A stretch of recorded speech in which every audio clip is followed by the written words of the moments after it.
Hello बच्चों आज हम शुरू करेंगे अपना एक चैप्टर जिसका नाम है basic concepts of permutation and combination.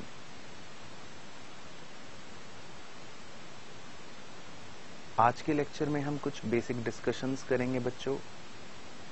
Mostly discussion इसमें वही सेम होता है जो हम क्लास 11th के अंदर अपना पढ़ते हैं मैथमेटिक्स में, और फोर्थ कमिंग लेक्चर्स के अंदर हम इनके चारों एक्सरसाइजेस के क्वेश्चंस को डिस्कस भी करेंगे आपके साथ। तो फटाफट से बच्चों रजिस्टर निकालना और जल्दी से हेडिंग डालो। चैप्टर का नाम है परम्यूटेशन एंड कॉम्बिनेशंस। तो कुछ बेसिक कॉन्सेप्ट्स बच्चों मेरे साथ लिखने हैं। लिखते लिखते आपको लगेगा कि ये बातें वही रिपीटेटिव हैं, लेकिन फिर भी एक बार हम ब्रीफ में नोट्स बना लेते हैं conceptual, then we will move to questions. Point number 1, doing same thing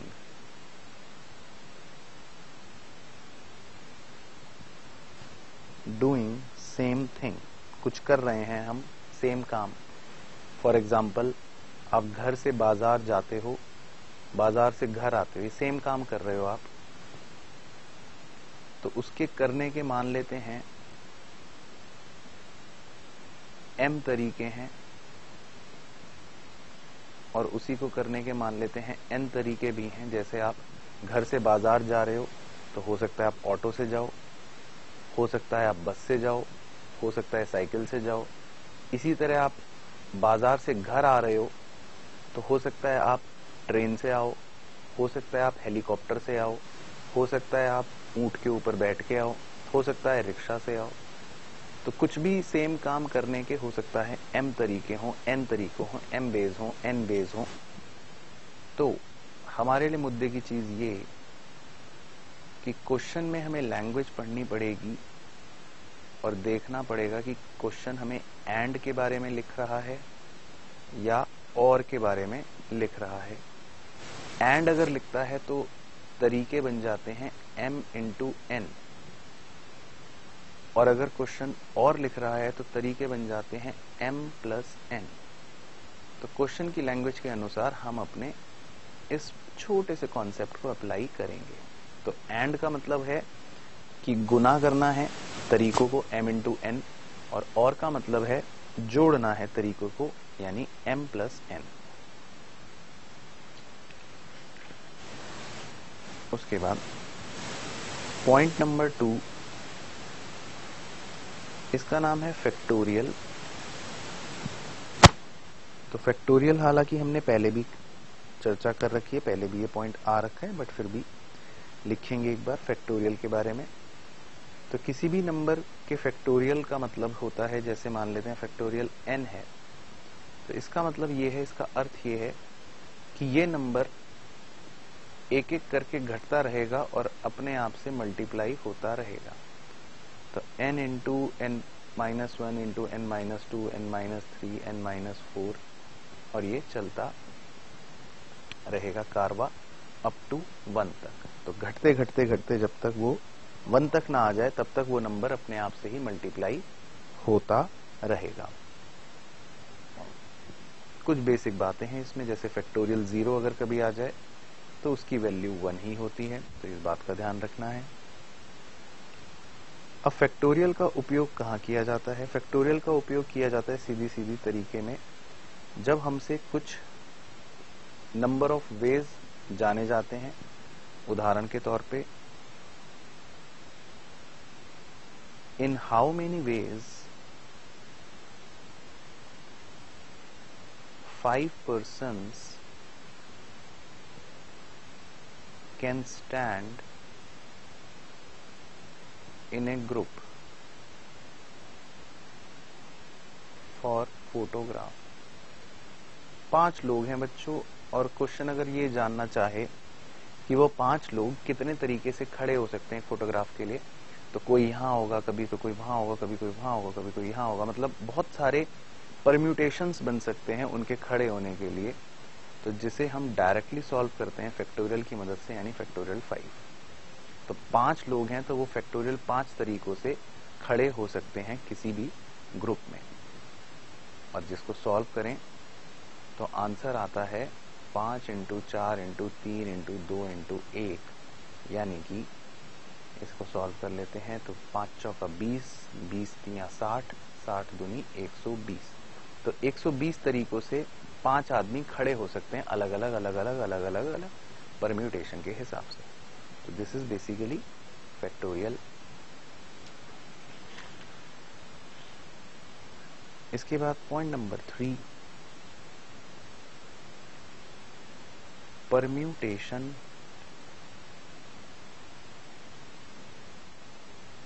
permutation का मतलब है, छोटा सा डैश डाल के, r objects are chosen out of n objects.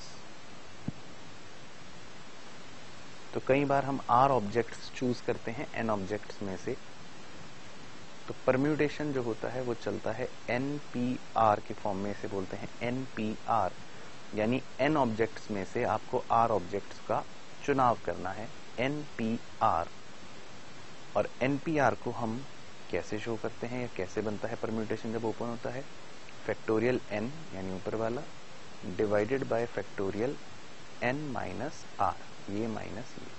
तो परम्यूटेशन को इस प्रकार से ओपन किया जाता है।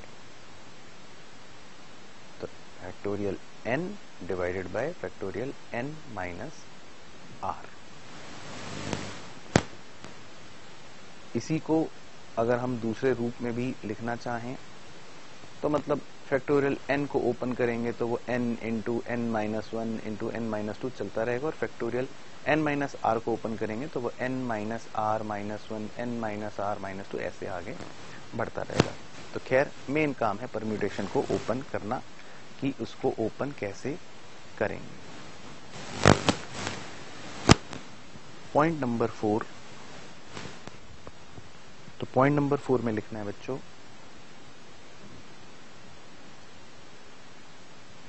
n objects are arranged in such a way that two particular objects never come together। कई बार कुछ चीजें जुड़ी हुई होती हैं, इस तरह की बातें, कि भाई बहुत सारे ऑब्जेक्ट्स को इस तरह से अरेंज करो कि 2 लोग या 2 ऑब्जेक्ट्स कभी भी एक साथ ना आए, ऐसा लिखा होगा। तो उसमें हम इस्तेमाल करेंगे, एक फॉर्मूला है, उसका फॉर्मूला लिखिए, n-2 इंटू फैक्टोरियल n-1। तो ये सवाल जब करेंगे बच्चों तो उसके अंदर आप देखेंगे, आपने पढ़ा भी होगा अपने क्लासेस के अंदर, कि कई बार ऐसा लिखा होता है कि 2 ऑब्जेक्ट्स को वो मना करता है कि भाई ये दोनों इकट्ठे नहीं आने चाहिए, इन्हें अलग कर दो। तो उस केस में परम्यूटेशन क्या बनेगा? n-2 into factorial n-1।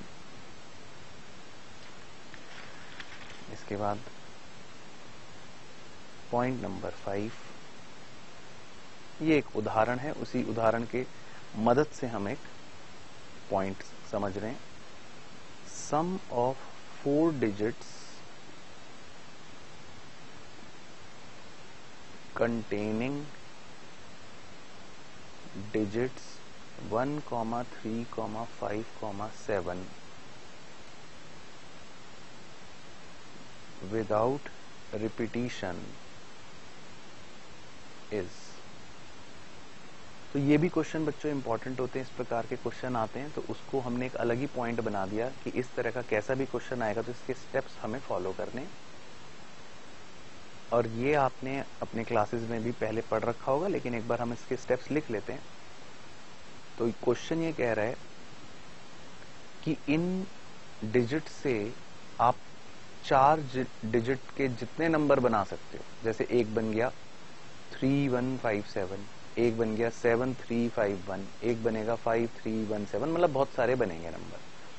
तो उन जितने भी सारे 4 डिजिट नंबर्स बनेंगे वो उन सारे 4 डिजिट नंबर्स का सम कितना आएगा, उन्हें जोड़ के क्या आएगा, ये पूछा। तो इसका तरीका क्या है, इसका स्टेप क्या है बच्चों, आप लिख लो, फिर हम किसी क्वेश्चन में अप्लाई करेंगे। स्टेप 1 है, सबसे पहले फैक्टोरियल 4 निकाल लो, क्योंकि हमारे 4 डिजिट नंबर्स की वो बात कर रहा है। अगर 5 डिजिट नंबर बनाना होता तो फैक्टोरियल 5 करते, 6 डिजिट नंबर बनाना होता तो फैक्टोरियल 6 करते। तो उसने हमें 4 डिजिट्स दे रखे हैं जिनके हमें नंबर बनाने, तो सबसे पहले फैक्टोरियल 4 कर लिया, जो आएगा 24। स्टेप 2, डिवाइड करना है आपको स्टेप 1 को बाय 4, उसे 4 से भाग देना है। अब यहां पर जो 4 है वो है 4 डिजिट्स कंटेनिंग, तो यानी क्योंकि जो नंबर है वो हमारा 4 डिजिट नंबर है, तो यहां पर आपको भाग देना है 4 से। तो जब आप स्टेप 1 के आंसर को 4 से भाग देंगे तो ये आएगा 6। उसके बाद है स्टेप 3, जिसमें हम स्टेप 2 को मल्टीप्लाई करते हैं सम ऑफ डिजिट्स से। जो डिजिट्स हमें दिए हुए हैं उसके सम से मल्टीप्लाई करते हैं। तो स्टेप 2 के अंदर जो हमारा आंसर आया यानी 6, उसे हम मल्टीप्लाई करेंगे सम ऑफ डिजिट से। तो डिजिट्स का सम कर लीजिए, 1 जमा 3 जमा 5 जमा 7, ये डिजिट्स हैं अलग अलग, इनका सम कितना हो जाएगा, 1 और 3 4, 4 और 5 9, 9 और 7 16, 6 इंटू 16 हो जाएगा 96। अब ये 96 बड़े काम का नंबर है, इसी से हमें सम पता चलता है फाइनली स्टेप 4 में कि जो सम का आंसर है वो क्या होगा। अब क्योंकि 4 डिजिट नंबर बनेंगे तो 96 प्लस 960, एक 0 लगा दिया, प्लस 9600 प्लस 96000, 1 2 3 4। तो आपको 4 इस प्रकार से ऐड करने, तो पहले तो 96 ही ऐड करना है, 1 हो गया, फिर 960 ऐड करना है, 2 हो गए, फिर 9600 ऐड करना है, 3 हो गए, फिर 96000 ऐड करना है, 4 हो गए। तो 4 डिजिट्स नंबर निकालने, तो इसीलिए 4 तक ही ऐड करने, और इनका सम आ जाएगा 106656।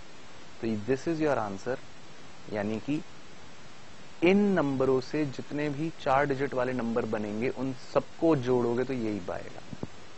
तो ये उन सारे 4 डिजिट्स नंबर का सम होता है, उसको हमें इस स्टेप से बच्चों निकालना पड़ता है, ठीक है ना। तो ये सेम ही चीज है।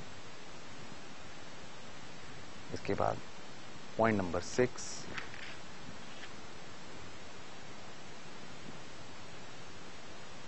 Circular permutation. Circular permutation,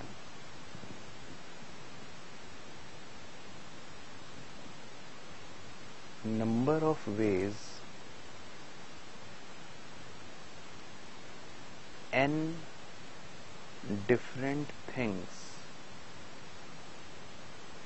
chosen at a time is equal to n p n divided by n। हालांकि आपको जो अप्लाई करना है वो और है, और फैक्टोरियल n-1। तो हम फैक्टोरियल n-1 लगाएंगे बच्चों जब हम सवाल एक बार करेंगे। सर्कुलर परम्यूटेशन के अंदर नंबर ऑफ तरीके होते हैं अलग अलग चीजों को चूज करने के एट ए टाइम, फैक्टोरियल n-1। जैसे उदाहरण के तौर पे एग्जांपल, अब सर्कुलर परम्यूटेशन कहां बनेगा, देखो राउंड टेबल के क्वेश्चन में, in how many ways 4 persons can sit at round table. अगर राउंड टेबल ना होती तो सीधा फैक्टोरियल 4 कर लेते हैं, अगर राउंड टेबल ना होती, पर क्योंकि राउंड टेबल है तो फैक्टोरियल 4 नहीं करोगे आप, अब n-1 यानी 4-1 फैक्टोरियल करोगे, यानी फैक्टोरियल 3 करोगे। तो आंसर आएगा 6 वेज, 6 तरीकों से। तो राउंड टेबल पर बैठाने हो 4 लोग तो 6 तरीकों से ही बैठ सकते हैं, ठीक है ना। तो हर व्यक्ति का नेबर जो है वो इस प्रकार से सेम रहेगा। तो इसमें आप ये भी लिख सकते हैं every person got same neighbour.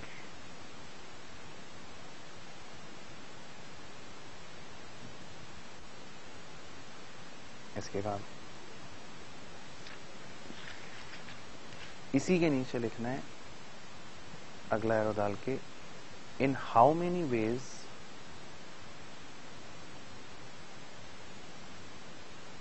Four persons can sit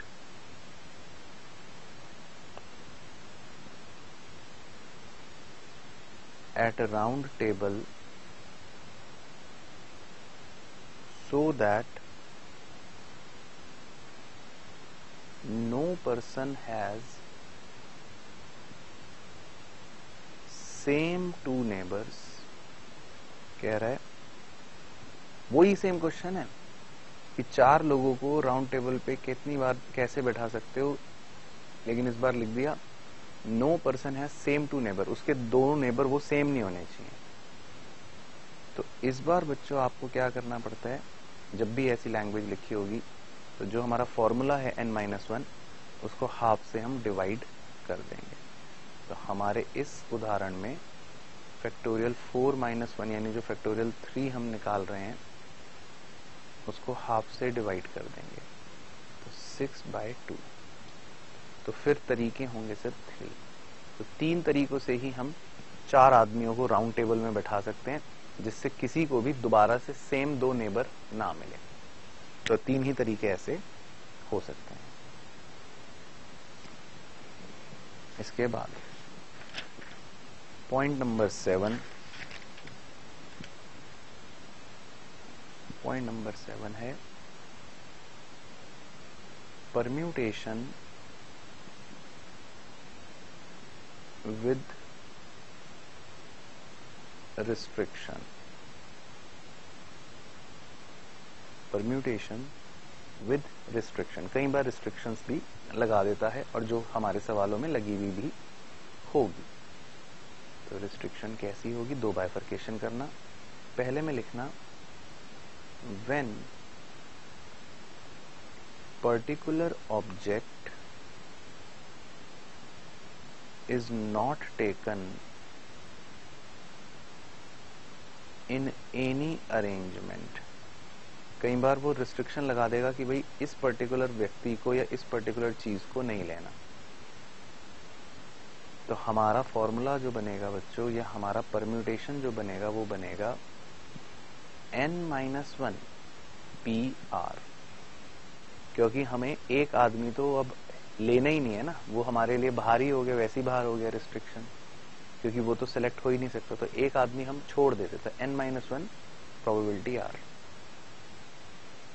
और दूसरे तरह की रिस्ट्रिक्शन हो सकती है when particular object is always included in any arrangement। और कई बार वो बोल देगा भाई ये तो लेना ही लेना है, जो भी अरेंजमेंट बनेगा उसमें ये ऑब्जेक्ट या ये आदमी तो होगा ही होगा, बाकी जो होंगे होंगे। तो इसमें एक तो पक्का ही हो गया, तो उसको तो प्रोबेबिलिटी से बाहर ही कर देते हैं, n-1 P प्रोबेबिलिटी R-1, क्योंकि वो तो सिलेक्टेड है। तो एक तो ऑलरेडी हर बार आएगा ही आएगा, ऑलवेज इंक्लूडेड होगा ही होगा। तो इसीलिए ना तो वो चूजन में है और ना ही वो हमारे टोटल में, क्योंकि वो तो पहले से ही सिलेक्टेड है। तो प्रोबेबिलिटी किस बात की, संभावना किस बात की, भाई ये संभावना थोड़ी ना हुई, फिर तो वो तो वैसे ही आ चुका, तो उसको हम हटा देते। तो मतलब फॉर्मूला बन जाता है हमारा प्रोबेबिलिटी का n-1 P R-1। उसके बाद इसके क्वेश्चन जब करेंगे तो आपको याद आ जाएगा। पॉइंट नंबर 8,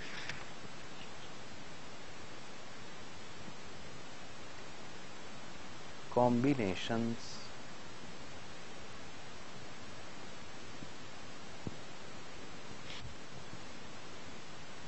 तो कॉम्बिनेशंस जो हैं वो कैसे चलते हैं वो हमने पढ़ रखे हैं। NCR, NCR मतलब हो गया फैक्टोरियल n अपॉन, इसमें फैक्टोरियल r भी लेते हैं और उसे मल्टीप्लाई करते हैं फैक्टोरियल n माइनस r से।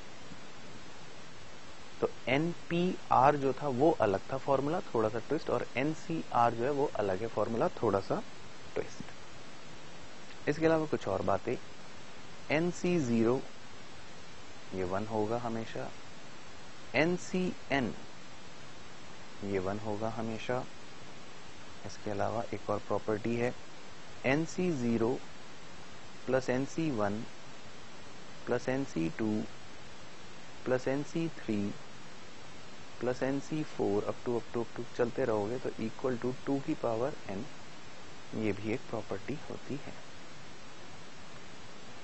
तो कॉम्बिनेशंस को लगाते हैं हम आमतौर पर जब हम कोई कमेटीज बना रहे होते हैं, जहां पर हमें वेरियस कॉम्बिनेशंस के बारे में देखना होता है, जहां पे हम वेज के बारे में नहीं, तरीके के बारे में नहीं, अलग अलग कमेटीज के बारे में या फिर अलग अलग बॉल्स के सिलेक्शन के बारे में, जहां पर कॉम्बिनेशन हो, डिफरेंट कॉम्बिनेशंस हो, वहां पर कॉम्बिनेशन का इस्तेमाल करते हैं। तो वो निर्भर करेगा बच्चों हमारे सवालों पर। तो ये कुछ बेसिक बातें हैं जो मैंने सोचा कि आपको लिखवा दूं, हालांकि आप भली भांति इनसे वाकिफ होंगे क्योंकि जितने भी बच्चों ने पढ़ रखा है चैप्टर, ये सारी वही बेसिक बातें हैं। तो बस बच्चों इन बेसिक बातों को लिखने के बाद अब हमें सवाल करने हैं। तो सवाल मैं आपको करवाऊंगा, आपके साथ डिस्कस करूंगा अगले लेक्चर से। तो इस लेक्चर में आपने लिख लिया कॉन्सेप्ट, तो आपको अगले लेक्चर्स प्ले करने से पहले एक बार खुद से अवश्य सवालों को करना है, क्योंकि ये सवाल जो हैं सारे के सारे 1 मार्क्स के सवाल हैं और ये सारे के सवाल हर मैथ्स के बच्चे के लिए जिसने परम्यूटेशन पढ़ रखा है उसके लिए बहुत ही आसान सवाल होने वाले हैं। तो आप कोशिश अवश्य करेंगे, एक बार हो ना अटक जाओ कोई बात नहीं, छोड़ देना, लेकिन कोशिश अवश्य करेंगे और आगे के लेक्चर्स आप तभी प्ले करें जब आप एक बार अपनी कोशिश कर चुके हैं। तो बस बच्चों आज के लेक्चर में यही करना है, बाकी हम करेंगे अपने नेक्स्ट लेक्चर में।